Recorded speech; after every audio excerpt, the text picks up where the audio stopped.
Hey everybody, welcome to Cider Week Finger Lakes 2020. We are wrapping up our phenomenal week of so much great programming, both online, virtually, and in person, where we've been able to stay safe and socially distanced.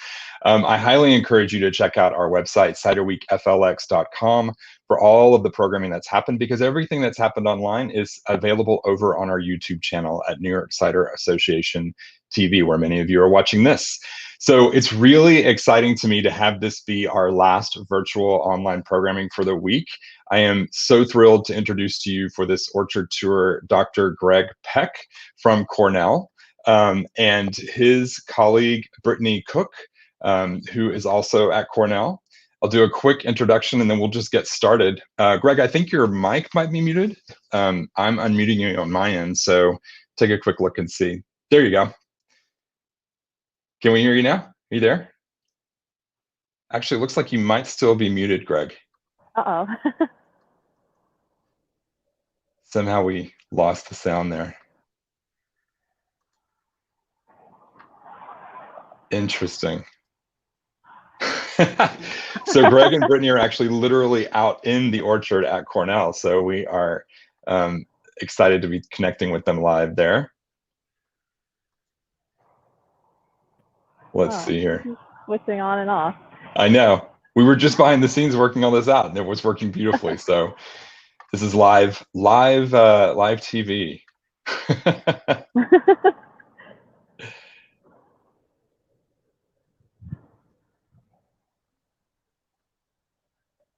Let's see here.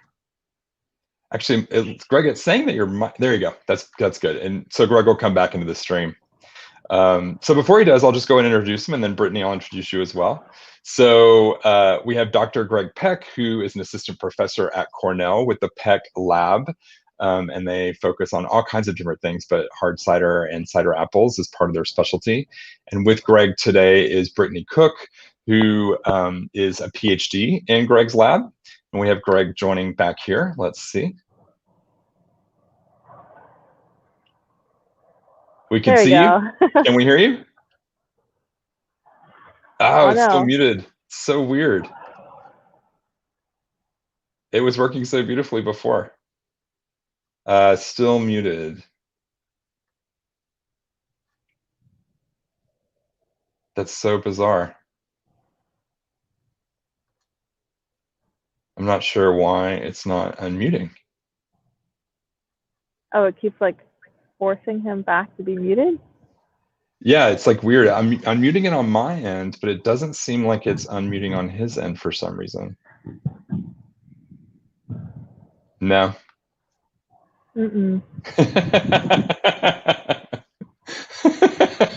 Might be good that we couldn't hear you then. You can hear us though.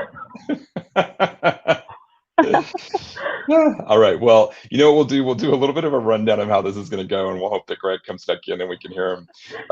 I'm super excited about this because, like as you can see, they're literally, Greg and Brittany are literally out in the orchard there at Cornell, and so we're going to talk a little bit about sort of how apple trees actually grow and the different types of orchard systems, and then we're going to actually do some testing on how to taste hard cider apple. And then I think later on, Brittany, you're actually going to do a test for us of apple maturity with iodine, which sounds incredibly fascinating, which I'm super excited to see. Right. So do you want to just go ahead and kind of start us off, and we can see if Greg jumps back in? Yeah. I'm going to put you on the spot here. We'll improvise. Exactly. And I want to just let everybody know that if you have any questions or comments, please absolutely feel free to type those in on whatever platform you're on, because we can see those, and I'll make sure that Brittany and Greg see your questions as well, and that'll help the conversation. Yeah, definitely. So I'm here right now in front of one of our orchard plots. So I have some trees behind me that we'll talk a little bit more later. But I first wanted to start off with explaining to y'all how we actually taste for cider apples. So cider apples taste very different than culinary apples. Culinary apples are usually what, as the name implies, that we eat with or cook with. Like, a Fuji apple, you can just grab it, eat it with your lunch. Or Granny Smith apple, put them into apple pies. But what we're looking for in cider apples in particular is polyphenols and tannins. And one of the huge characteristics of this is that they make your mouth feel very dry. And also primarily what we're looking for in cider apples that's different from culinary apples is that we're focusing on the juices.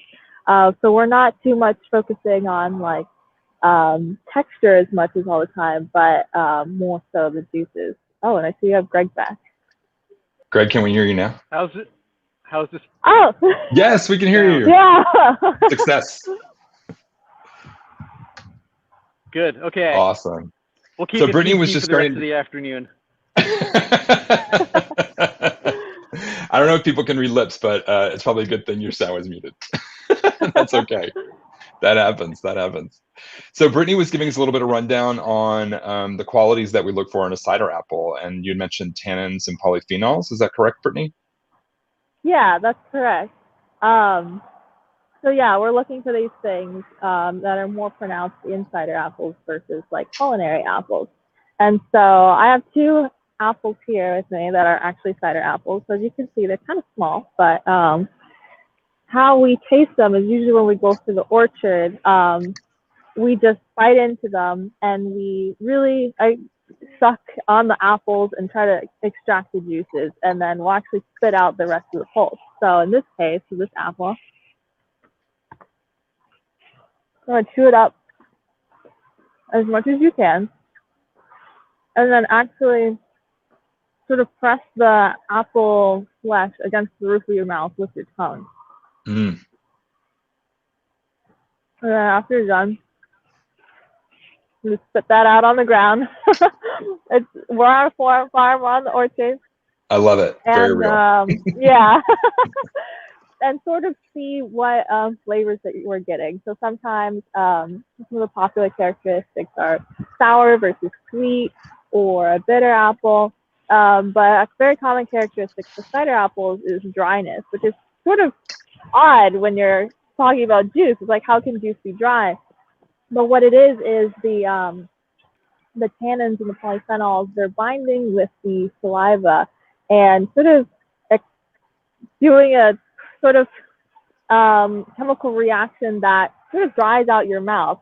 Same way that you might feel when you're drinking like tea, for example. It's the same sort of chemicals that are causing this like dry sort of, kind of feels fuzzy in your mouth. And that's actually what makes a very good cider apple. So you want that sort of dry feeling. Excellent. Excellent. And I know that there are, I've been hearing and have heard for years that there are thousands and thousands of varieties of cider apples. Oh yeah, definitely. You only see maybe a fraction of the apples when you're buying them in the store. But cider apples are sort of like this, you don't always see the different varieties in the store. But yeah, there's literally thousands, especially here in New York. Yeah, that's great. So I know we were going to also talk about, Greg, we were going to talk about sort of different orchard systems and growing cider apples. So do you want to chat about that a little bit? Sure. Good afternoon, everyone. And so we're here at the Cornell Orchards in Ithaca, New York. And in non-COVID days, we have a really nice big cider event here. And this year we're virtual, which is always exciting. And as you can tell, we sometimes have technical difficulties. This orchard, Cornell Orchards, is a research farm.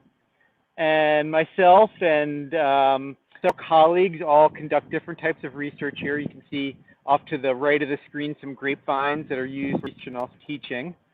And some big old apple trees here.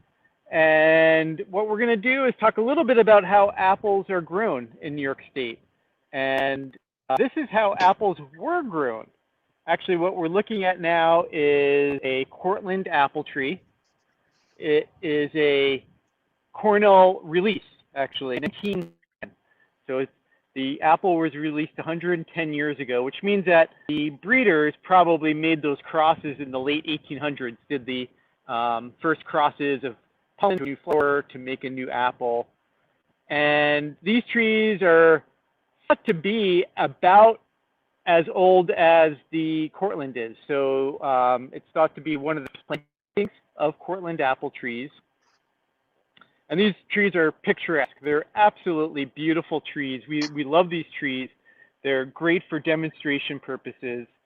They, however, are no longer how apples are grown in New York or really anywhere else. And we're going to talk a little bit about why. And so right off the bat here, you can see some features. One is you can see how big this tree is. And so here's a ladder. This is actually a 18-foot tall ladder. And you can see that the first apples that can be picked by hand are, here's my hand, I have that outstretched here, or up over my head, okay? So the first apples are somewhere between 6 and 8 feet off the ground. And so how do you get those apples from way up high to way down into something that you can get transported out of the orchard? Is a picking bucket. So the pickers would have to put on this bag. Sorry for the squirrely camera because I'm holding it in my hand. And they wear it around your front side like a backpack that you wear on the front, or like a baby Bjorn for those who might have kids. And let me just flip my camera around here.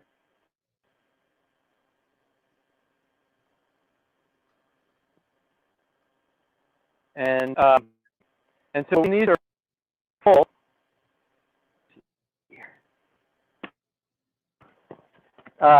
they'll have about 30 to 40 pounds of apples in them.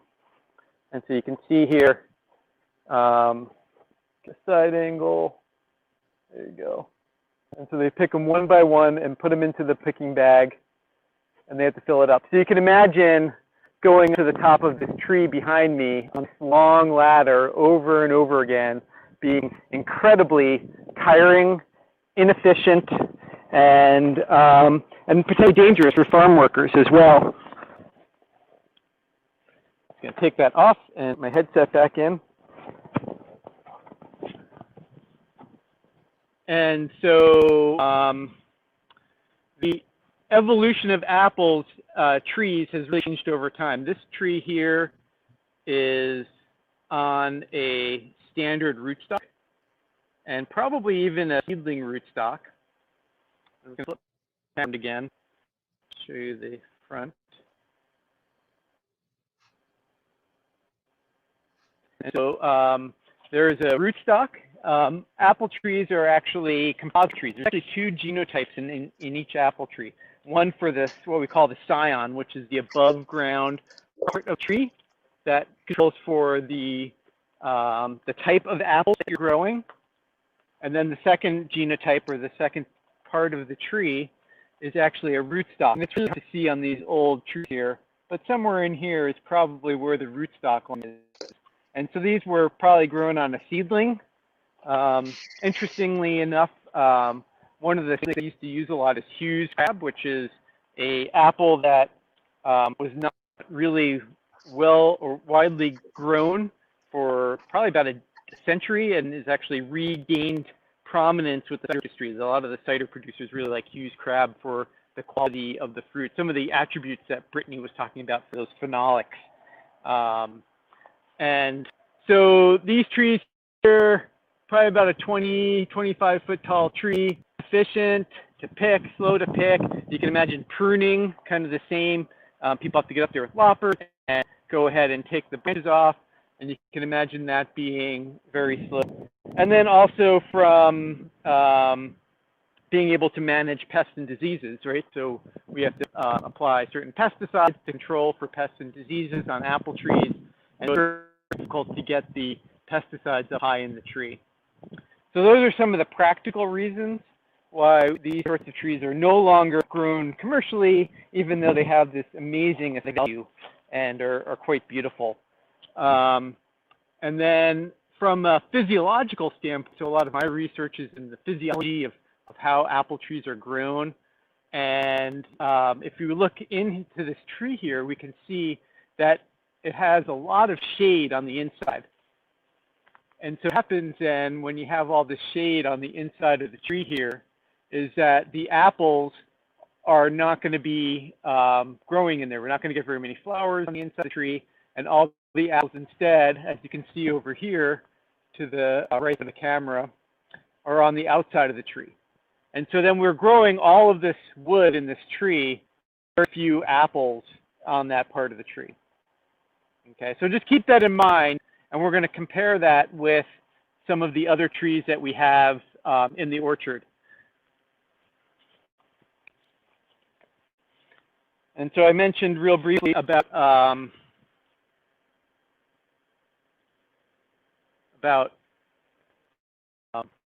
research, and so I'm an assistant professor here at Cornell, and probably about 70% of my research program now involves trying to understand something about cider or hard cider or fermented cider. So we do research on everything from the cost of production, how much does it cost to grow cider apples? Is there a profit in it? Is it something that our commercial apple growers should look into doing?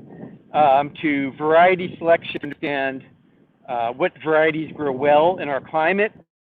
To also trying to understand something about the diversity of apples, because chances are, just like with wine grapes, there isn't one type of apple that everybody should use. There's dozens of different types of apples that are being used for cider production, and in fact, as Scott alluded to earlier, there's thousands and thousands of different varieties of apples out there. And in the cider community, we have several folks who are even experimenting with breeding new selections, new type apples, which is also exciting. So there's all different things out there to look at. And then the third part of my program for cider research is to understand more about how do we improve the quality of cider apples. And so we do things like understanding how sunlight affects the flavor compounds, how does crop load affect the flavor compounds, fertilizers, all these things to look at as a horticulturalist to make so that our growers can make the highest quality cider possible. So I'm going to go to another part of the farm. I'm going to jump in my car and drive over, and I'm going to pass it over to Brittany for a minute, and she's going to walk through a block of apples, Liberty apples on M9 rootstock. And this is our second stop in the tour of apple orchard history. And what she's going to be showing you are vertical axe trees. So this was the most common type of apple orchard or apple training system in the world for several decades, from the 70s into through the 90s, and so she's just going to walk up the row there and just show you some different features there, like the next spot on the tour. Yeah, so this is the plot that we're in. So as you can see, these trees are pruned and shaped very differently from the historical tree that Greg was just showing you all. And so it's much easier, there's a little bit of weeds down here, but it's much easier to harvest the apples since you can sort of just get right up there and directly to the trunk. We picked these apples earlier in the week, so there's they're pretty barren, but as you can see, they're growing sort of all on these, they were growing all on these branches, and you can see some at the top. They're also much shorter for people to get up to, so if you're really tall, you can reach them. Maybe not the ones super high up there. I think you probably need to be like, I don't know, 7 feet tall to get them, but you get the picture. And so we have our whole row going all the way down of apple trees here.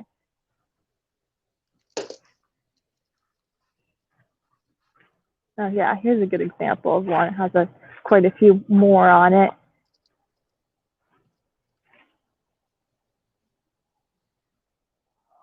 And so it's very easy to just sort of go up there and just pick one. Well, not for me because I'm a little too short, but. And Brittany, what kind of apples are we seeing there? What kind of trees are those? These are Liberty apples. Great. So these are, I'm pretty sure, a cider apple.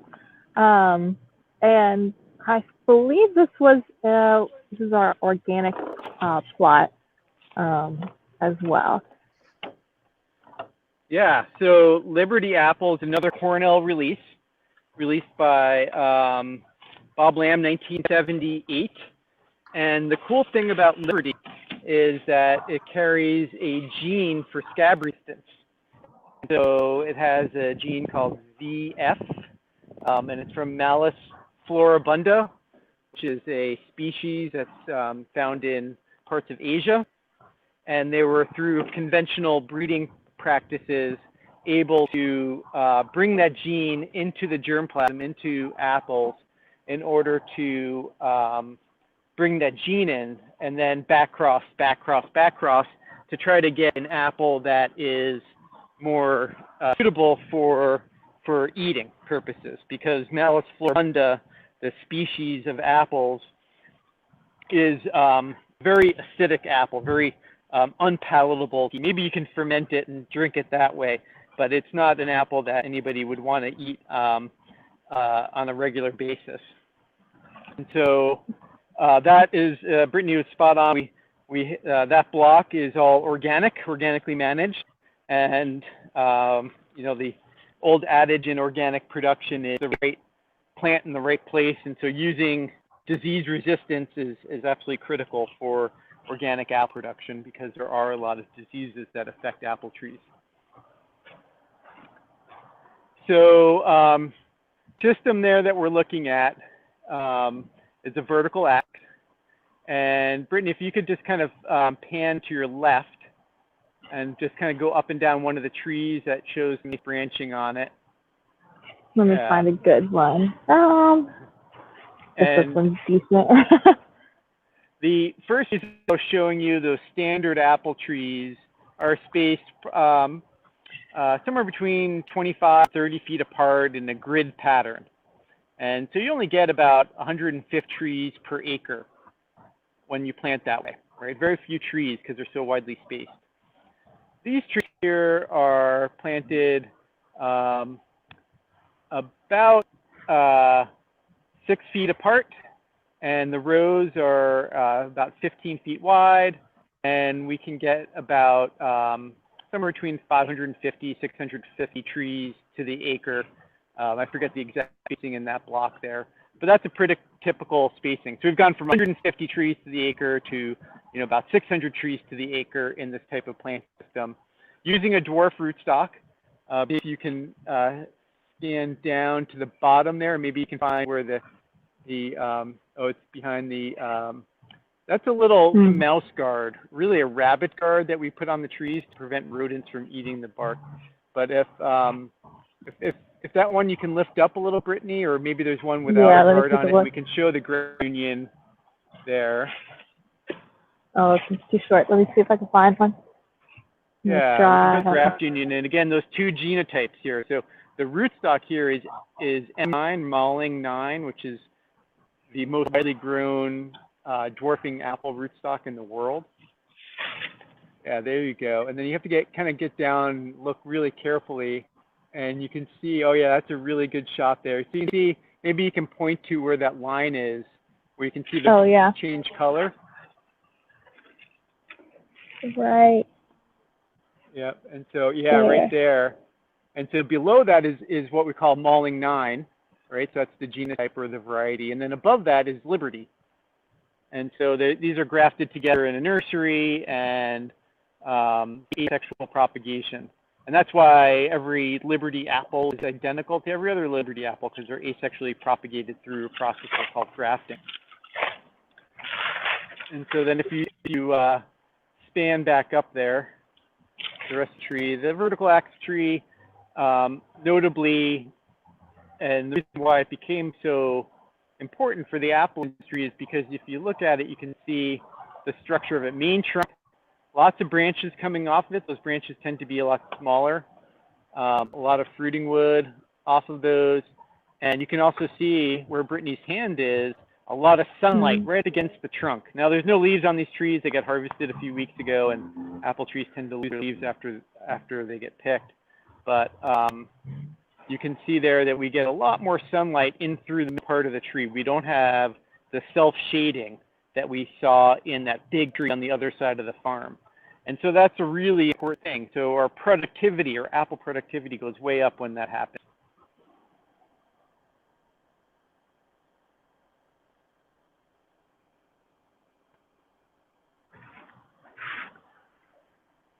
So thanks, Brittany, for that. And Brittany mentioned that Liberty is used for cider. It is actually it still has a lot of the acidity from that Malus floribunda in it. And so a lot of cider makers like Liberty for cider production. It adds a really nice tartness to hard cider, or we call it a sharp apple. And it does not have a lot of phenolics. It doesn't have the characteristics of that drying sensation. The apples that Brittany was eating before were actually Dabinett apples, in English, bittersweet apples. But a lot of our cider producers like Liberty because it can be grown in a low input system, organically even if they so choose, and it adds that sourness or that acidity to cider I like a lot. And Greg, can you just describe, what do you mean by when you say a low input system? So apple trees in our climate, we love apple trees, right, Scott? I mean, I've known you now for a while. I know you love apples. Oh my gosh. I love apples, right? Because what I do for a living, I do apples for a living.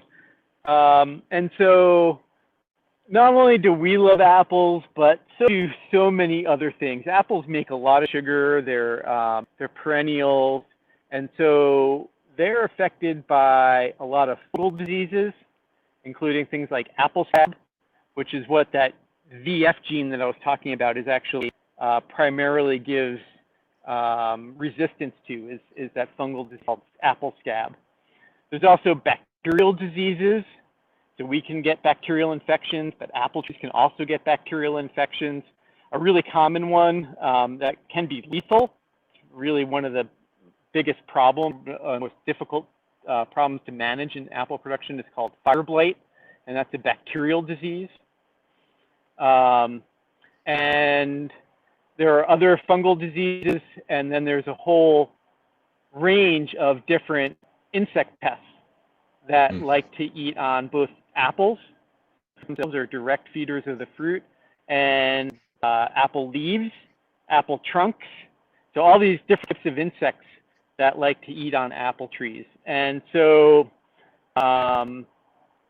for culinary apple production, where we have to have apples that are free of cosmetic defects, free of insect damage, it does take a number of insecticides, fungicides, sometimes bactericides to protect trees from all of these different other organisms that are trying to eat the apple tree. So the goal for a culinary apple production system is to have this market quality fruit. For cider production, because these apples are going to be ground up into juice and then fermented, cosmetic issues are not as big of an issue. We can't have a tree that gets sick and dies. We can't have a tree that defoliates and isn't able to photosynthesize. But you still need to spray those apple trees, but you can spray them less for cider production because it is a processing orchard. And so that's where low input comes from. It means you're probably putting on less pesticides in order to make the fruit usable for cider production. Excellent. That makes sense. And then, I had another question too along the way. When you think about and all the work that you and Brittany are doing in your team, you highlighted a minute ago about the fact that the tree has the capacity to get more sun just because it's structured in a different way, makes production much more valuable for that particular tree. Do you think it's production or taste that are most focused on in this world, or is it both? Do we try to develop tastes? Do we try to develop sensation with those phenols and those tannins, or do we focus a lot on production and getting more volume out of the tree? Yeah, that's a great question, and I think that's it really depends. I think in terms of my research program, we do look at both sides of that question. You know, one side we're looking at how do we grow enough of these apples that have these unique chemical attributes that our cider makers want, acidity and tannins, in a large enough volume to supply the industry. And then we need to think about productivity, but then we're also thinking, like, well, how do we make sure that apples are also of the highest quality possible? And so our producers think along the spectrum in different ways. Some of them are willing to grow apple varieties that have very low productivity because the quality of the fruit is so important to them for a certain type of cider they're making. The wine analogy that I often use, Pinot Noir. And so Pinot Noir is fabulous wine grape for drinking, for actual wine. And so Burgundy reds are all Pinot Noir, right? That's one of the most important wine regions of the world solely focuses on Pinot Noir for their red wine grape. It is a very difficult grape to grow. It does not have very high yields. It's susceptible to diseases. It's very thin-skinned, so it can rot on the vine some years if you get a lot of rain and cool weather during harvest. But yet, all industries are based on it. Consumers are willing to pay more for it because the quality is so good. And so we do have some like that, a variety that a lot of producers are willing to put up with, even though I think from a horticultural perspective is very difficult to grow, is Kingston Black. Kingston Black is a English bitter, sharp apple, and it can be very biennial. Apples have a tendency of fruiting a lot one year and then not fruiting very much the next year. And Kingston Black really displays that in all its glory, where we have fruit one year, and next year not a single apple on the tree. That's how extreme it can be, that variety. But yet the ciders made from Kingston Black have really unique attributes. It has a type of phenolic, hydrocinamic acid, which lends itself to kind of a smoky flavor in the ciders, and that smokiness really makes this really interesting cider to drink. And so it's one of the apples that makes a nice single variety, and some of our producers are willing to put up with the lack of productivity or the biennial nature of productivity in order to have that type of apple or have that cider. Excellent. Excellent. And so looks like, Greg, you're showing us some trees, and Brittany, looks like we're setting up to actually talk about some specific apples. So which direction should we go here? I'm curious about both.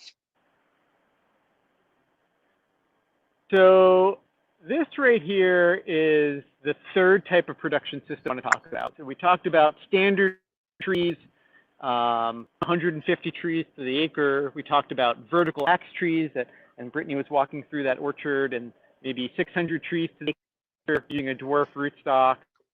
And then what we call a tall spindle system or a hedgerow system. And these trees are planted, this is a little bit wide because of the vigor of the tree, about 4 feet apart between trees. As you can see, they're close together here, and I'll just try to put my foot down here and kind of see, that's my foot, just to give perspective how close together these trees are. And if we look up the row, you can see they don't come out very far, very much so a hedgerow. And then these trees are, that's, I'll stand here and let's see here. Won't tell from this angle, but I would say these trees, my hand is reaching up about 8 feet, and these trees are going to be, they're tallest about 11, 12 feet tall. And that's it. And you can see in here, I'm going to zip around to the other side of the row. You can see how much sunlight gets into these trees too. And so that increases productivity. And you can also see that instead of having to use that super long ladder that I showed in the standard trees, I can pick almost all these apples. I can probably pick 60% of the apples just by standing on my feet. And so top spindle, And variations on this type of growing system have become the standard way of planting apples in New York and throughout the US and really throughout the world. Again, we're using a dwarfing stock. In this example, we're using one that was bred and released by a joint program between Cornell University and the USDA. I'm going to put the hammer down for a sec, so apologies for going black. But it's called G11. And again, it's that graft union that we were looking at before. And so this is everything from this point down is G11, and everything from this point up is called Poor Perfection, which is another English bitter sharp apple. And I'm going to put this back on. This is our rabbit guard again. And then you can also see that in the system here we have this black tubing. This black tubing is how we get water to the trees, irrigation tubing. It actually has emitters spaced out inside of the tube. And so we can turn it on and it drips out a very precise amount of water at very precise distances throughout the entire row. And so these trees here are probably planted about 900 trees to the acre. Some plantings, depending on how close they are, can go up to about 1,200 trees to the acre. And so you can see it's, you know, it's 10 times more trees than those standard apple trees per acre. So it costs more to plant these trees, but the productivity often makes up the difference. You can also see here these wires. We have trellis in here. We have 4 trellis wires in this orchard system here. Different growers have different ways of doing trellising. And then we have these posts in here to hold the trellis. And so the apple trees need to be supported by the trellis in order to grow it in an orchard like this, right? We've taken away those large roots that would naturally, in a natural system, support the apple trees. And so now we need to create, engineer a system for the apple trees with the trellis. And so this is one of my cider research blocks. And the reason why I chose a tall spindle type system as opposed to a standard apple trees or a vertical axe system or you know, what's in between a standard and a vertical axe is kind of a bush type of system that is pretty common throughout Europe and particularly in England and France, is because I think that that real opportunity for mechanizing our cider apple orchards helps reduce labor costs. And so this here was actually installed, and I've been growing this out with the idea of trying to come up with machines that can mechanically harvest apples. And we can do other things. We can mechanically prune.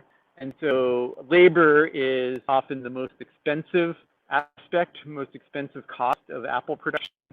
And so for a processing apple, we're trying to figure out ways of making it more cost-effective through mechanization. That's fascinating. Are you partnering with other folks to do that, or is that something that's happening there just strictly in your lab as well? It's something, so I'm not an engineer or machinist or anything. So we have several partnerships, including with a company here in Ithaca that has that expertise in machines. And a lot of this work, you know, has been tried in parts of the world that has a long-standing tradition of cider apple production for the industry. In Europe, they mechanically harvest, but they mechanically harvest by shaking trees and then sweeping up the trees under the rows. And what we're looking at here is trying to actually get the apples to shake them off of the tree, capture them. So something that is being tried with us. There's some other lab groups around the country that are also trying different ways of doing this. Many people are understanding it as kind of a way to scale up the cider industry. That's great. That's great. You know, real quickly, I've always wondered about the shaking aspect. I mean, I know that apple trees are just incredibly, you know, strong and resilient, but I have to imagine there's probably a very small margin where you can potentially damage or, you know, if the shake is too vigorous. I mean, I think that's probably a strong balance, right? So I'm always fascinated by that process.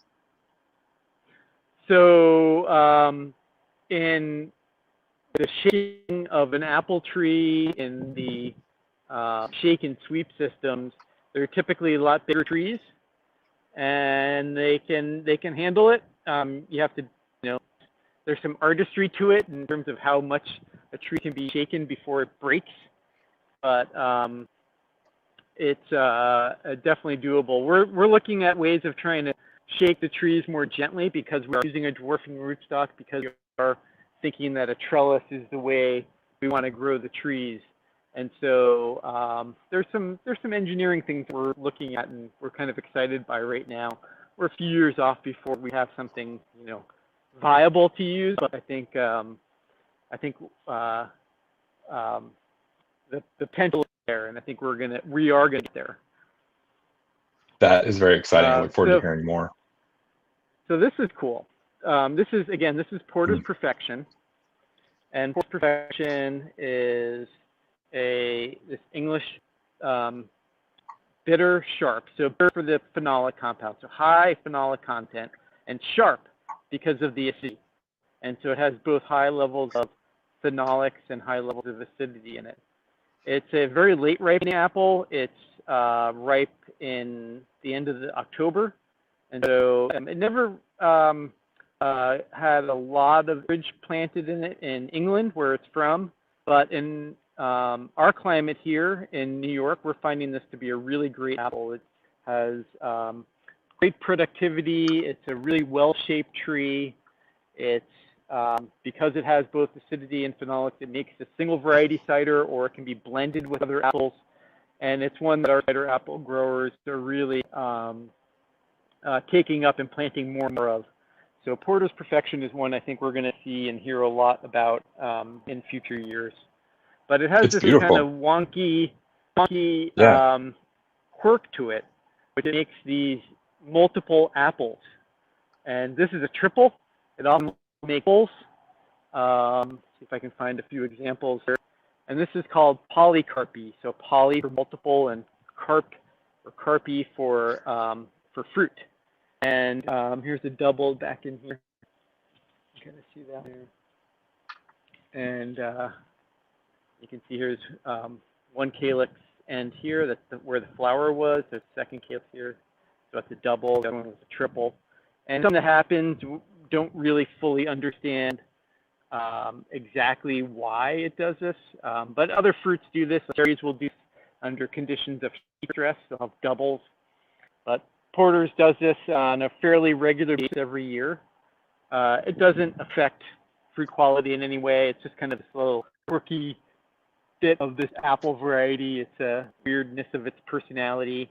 You wouldn't get an apple like this gain much commercial appeal for supermarket, for a fresh eating apple, but for cider production where it's going to be milled and then pressed, it doesn't much matter. Those are great. So I'm gonna come down to the end of the row, and here's Brittany. And there's Brittany. And I'm gonna put my camera on mute, but do the filming here because Brittany needs 2 hands for this. And what Brittany's going to show us is the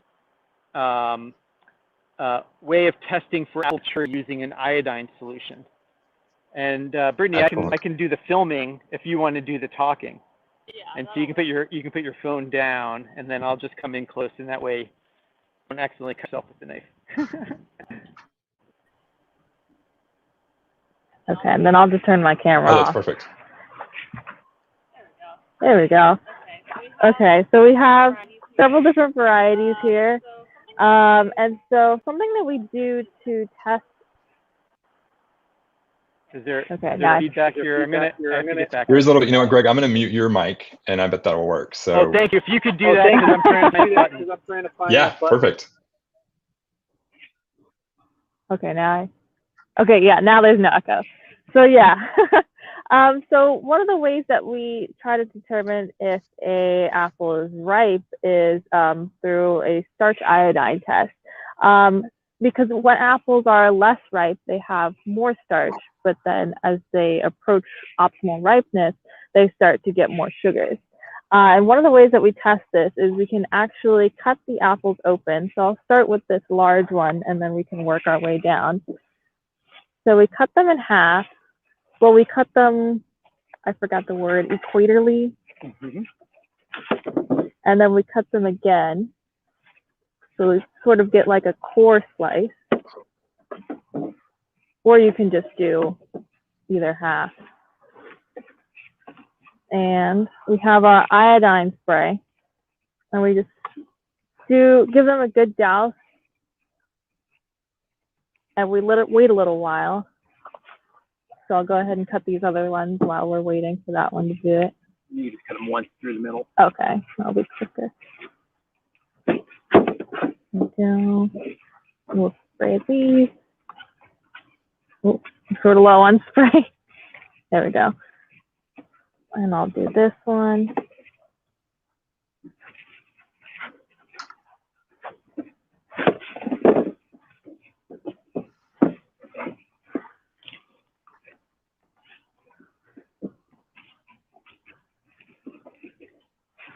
And so as you can see, these are starting to show up a little color in a bit. And I'll go ahead and finish this last one very carefully. There we go.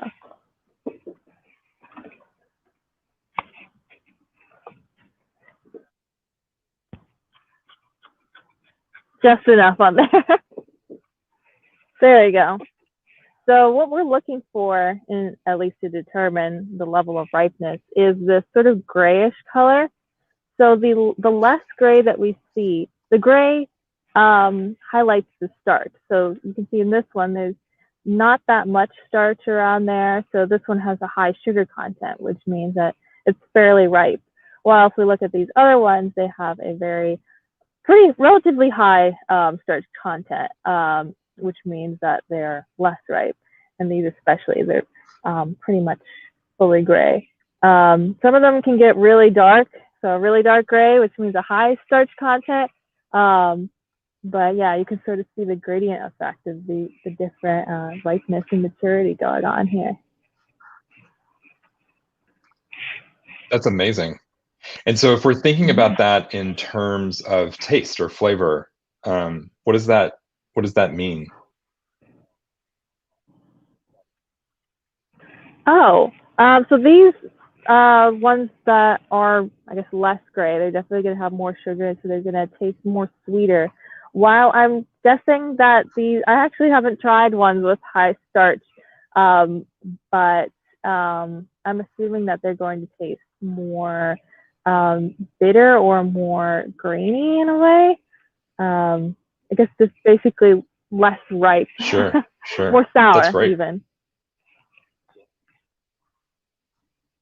Let me switch the muting.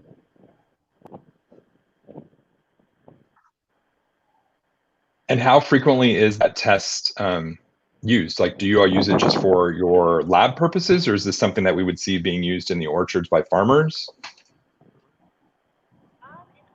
In our lab, definitely when we're trying to determine like when's the good time for harvest, we do this pretty frequently, maybe every week or every few days, especially as it starts to get towards the time that we feel like they're going to be ripe, because we definitely want to make sure that we have a good sample size and pretty sure that they're all ripe before we go out there with the whole team and harvest them, because that would be quite a bummer if we go out there and figure out that they're not ripe.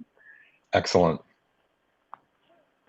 And so commercial growers will do this on a regular basis. It's used fairly, routinely in the apple industry. It's pretty solid. I mean, what happens for apples is that they are what we call climacteric. So that means that they are sensitive to ethylene during the ripening process, and that ethylene is a plant hormone. It's actually naturally made by the apple, and the climacteric process is that a little bit of ethylene is produced, and then that ethylene increases the respiration rate. So just like us, the plant are respiring and fruit are respiring as well. And then when the plants, when the fruits to respire and that effluent starts to build up, then things like starch to get converted to sugars, the acidity tends to decrease, the flavor compounds, the esters start to increase, the tissue gets a little bit softer, so apples that are not ripe are very hard and they get softer as you ripen. And then from a production standpoint, what we really want is almost all of that starch to be converted into sugar, right? Because it's sugar that we want for the yeast to metabolize into alcohol. And so we don't want the apples like that one there that are really showing that they're not really ready to pick. And those are Dabinettes, and that's actually the same variety that Brittany tasted. I had tasted earlier today. So they weren't quite ready, but I knew that'd be really bitter apples for her to taste. That's great. Yeah, it's not the most aesthetically tantalizing view of an apple I've ever seen. but very fascinating. Excellent. So Scott, we're approaching the end of the hour, and I'm wondering, we have any additional questions from our viewers? Yeah, I wanted. Any questions? Yeah, absolutely. I want to encourage everybody. If you have any questions or comments, you can certainly share with them. Share them with us on the chat and comment feature on your platform, and we can take a look at them. Interesting.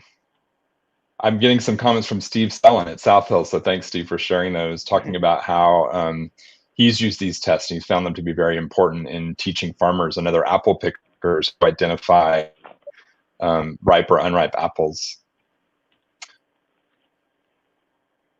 Yeah, I think so, that's, Greg, that's when right. you think about the work that you're doing there.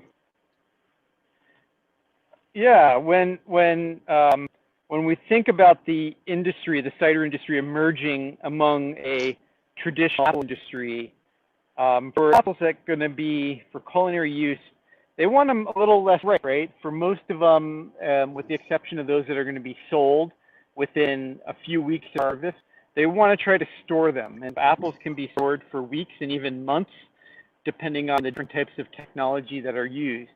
And so they need to get the apples when they're not as ripe as what the cider industry wants them.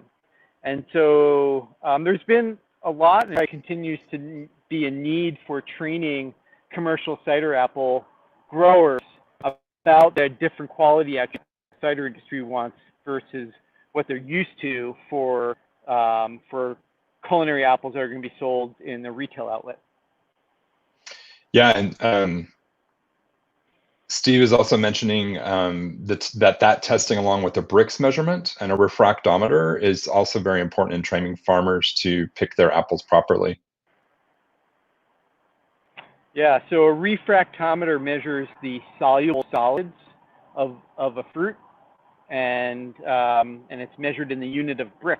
And so the wine industry talks a lot about this, and they say, oh, we're going to have more hang time on the grapes because for them, the harvest date when they're going to go and harvest is often based on the sugar content. They say we're going to wait until we have 22 Brix before we pick.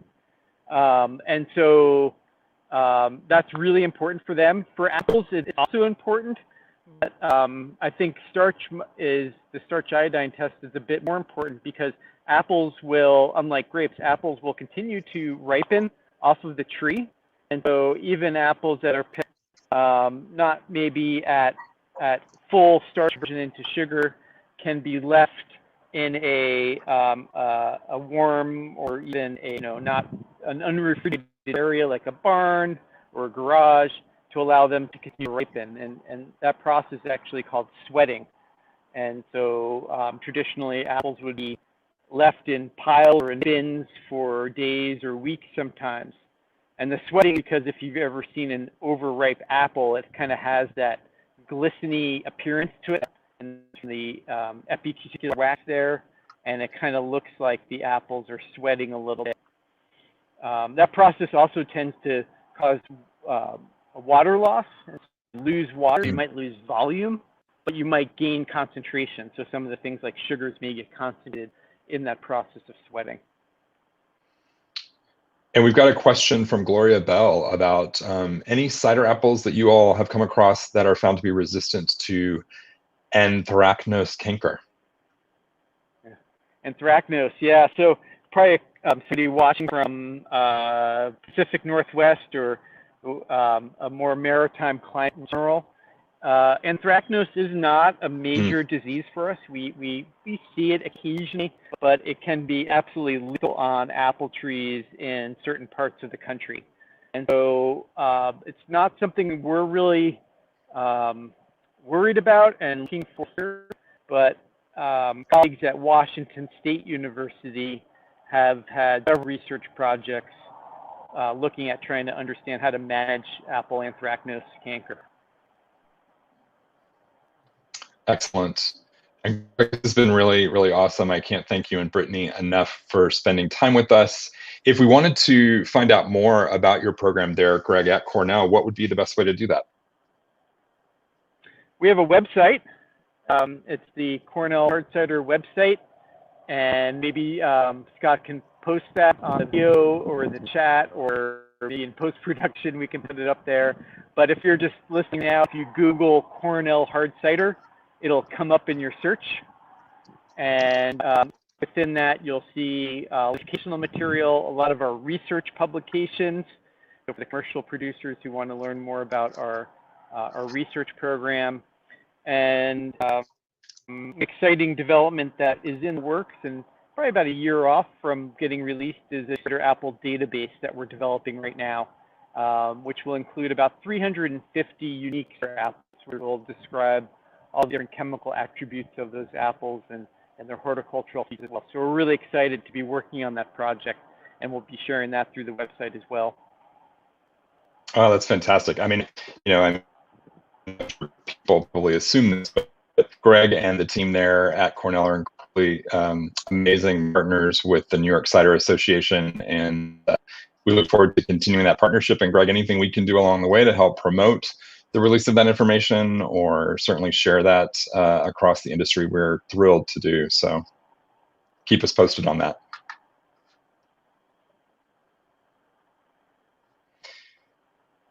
All right. So Brittany and Greg, thank you so much. Brittany, I think you might be muted. I want to make sure it's not on my end. So this is fantastic. I cannot thank you enough. I've learned so much. This is a great resource.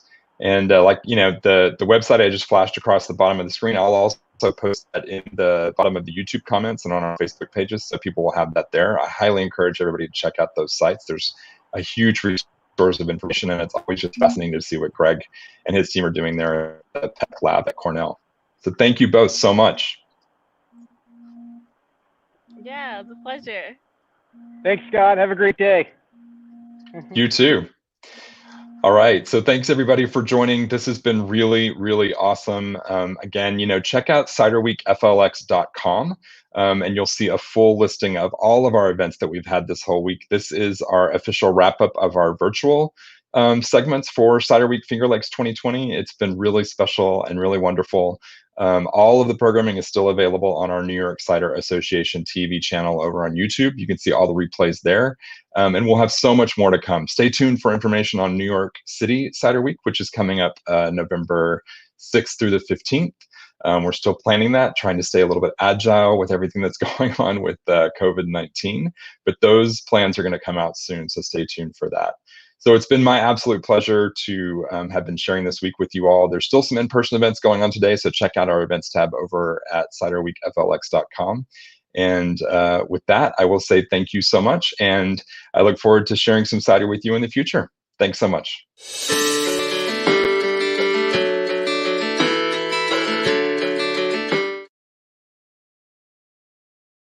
Cider Week Finger Lakes is brought to you by the New York Cider Association and is made possible by the generous support of our sponsors.